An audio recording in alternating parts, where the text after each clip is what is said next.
From that horrible roadkill episode in Season 6 to Season 7 showing us Tony's insane obsession, these are the worst episodes of NCIS Ranked.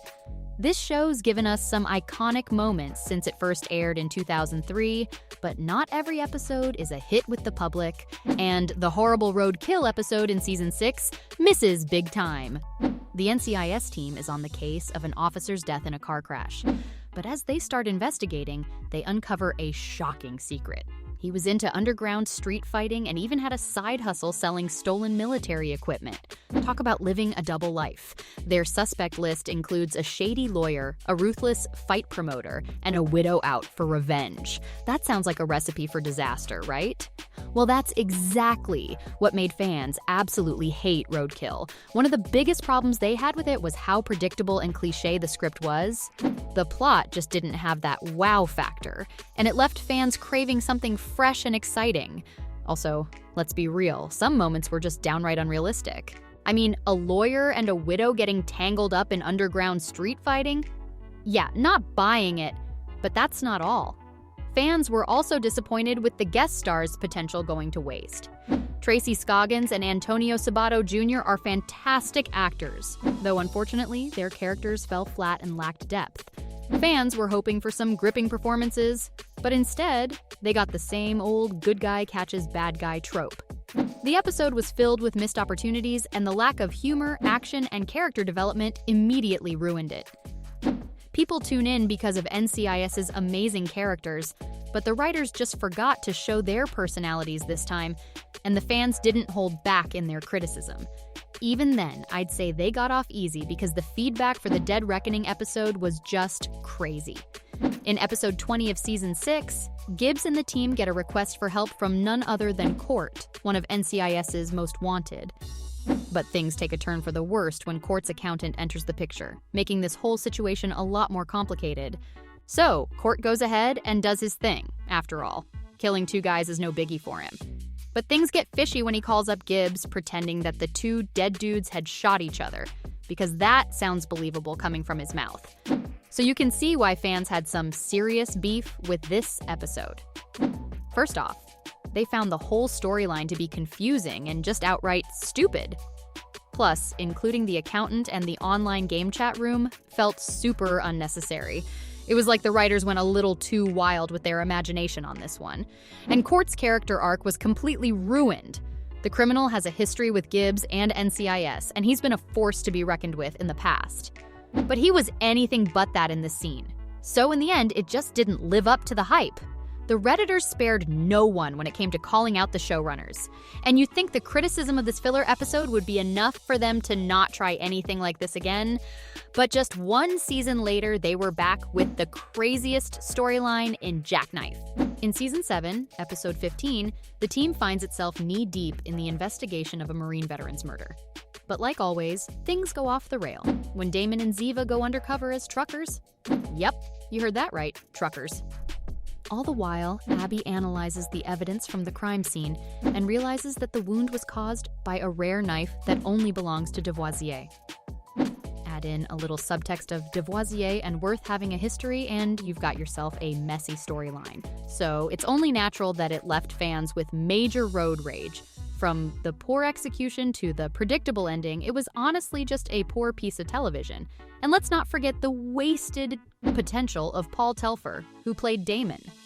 The random inclusion that he and the villain go way back to their time in Afghanistan just felt like a desperate attempt at filling in the plot holes.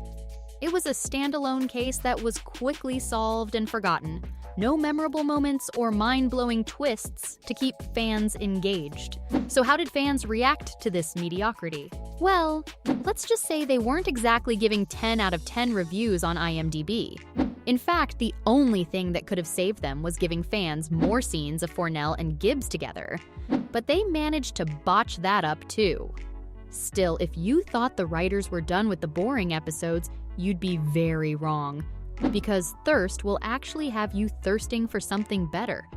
I'd suggest staying hydrated because this episode received a drought of love from the fandom. The show kicks off with a tragic accident involving a Naval Reserve lieutenant who dies after being struck by an 18-wheel truck. Ouch! Gibbs and the team jump into investigation mode, looking for answers. Meanwhile, Ducky, the medical examiner, finds interesting evidence at the scene, all while finding a new love interest. But when the team stumbles upon another dead body with similar symptoms in a state park, things get a little trickier. Both bodies were exposed to a chemical agent that made them thirsty and paranoid. And the team traced the agent to a company called Eckerly Industries, which was hired by the Navy to dispose of hazardous waste.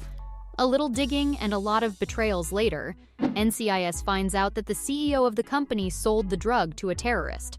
Talk about a diverse clientele. But let's hit the brakes and talk about why fans couldn't stand this episode. Once again, fans felt like the writers took a road they'd traveled 100 times before, leaving viewers yawning at the lack of originality. To make matters worse, the plot felt extremely unrealistic. I mean, Ducky's newest girl is an MI6 agent who was using him for intel. The poor man can't catch a break, just like fans can't catch a break with the show's inconsistent and confusing writing. Speaking of which, the dog tags is easily in the top 3 for the most confusing episodes yet. Gibbs and his team are on the hunt to serve a warrant when they stumble upon a gruesome scene filled with drugs, cash, and a lifeless body. And while that might not be as surprising for the team, McGee getting bitten by a dog and shooting the poor pup is definitely not an everyday occurrence. But fear not, because Abby's here for the dog's defense, believing it can help solve the case. Meanwhile, as the team unravels the mystery, they discover that the victim, a Navy officer, was the handler of a drug-sniffing dog, which makes the puppy suspect number 1. But Abby refuses to let the team get their hands on the dog and eventually proves its innocence. All in a day's work, right? Though the ending had fans rolling their eyes in disappointment. Not because the dog wasn't arrested, but because the episode was pointless. Plus, Abby's one of the nicest characters on the show, so for her to completely ignore McGee's injury seems very out of character. And fans didn't hold back in their comments either. In fact, this episode is one of the lowest scoring episodes in the show's history. But when we're talking about the worst of the worst, nothing comes close to Tony's insane obsession in Season 7. In Obsession, a Navy lieutenant mysteriously dies while trying to reach the emergency room. So the team jumps into action to find out the truth. But Tony gets a little distracted when he gets a look at the victim's sister, a gorgeous reporter on a cable news network. But when he tries to interview Dana, he finds her apartment ransacked, with our reporter nowhere to be seen. Cue the drama. As they dig deeper, they discover the victim worked on a classified program, and Gibbs starts questioning the coincidences. All the while, Tony has fallen in love with Dana and has become obsessed with finding her. Talk about love at first sight. Eventually, they make contact with her. But before the two star-crossed lovers can get to safely, Tony gets injured and confesses to Donna covered in blood. Romantic, I know. But as it turns out, the majority of NCIS fans liked the show better without the cheesy lines. In fact, many fans thought Obsession felt out of place in what they considered the best season of the show. And they aren't wrong.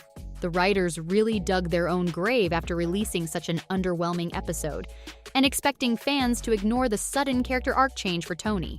So there you have it. From Tony's insane obsession in Season 7 to that horrible roadkill episode in Season 6, those were the worst episodes of NCIS Ranked.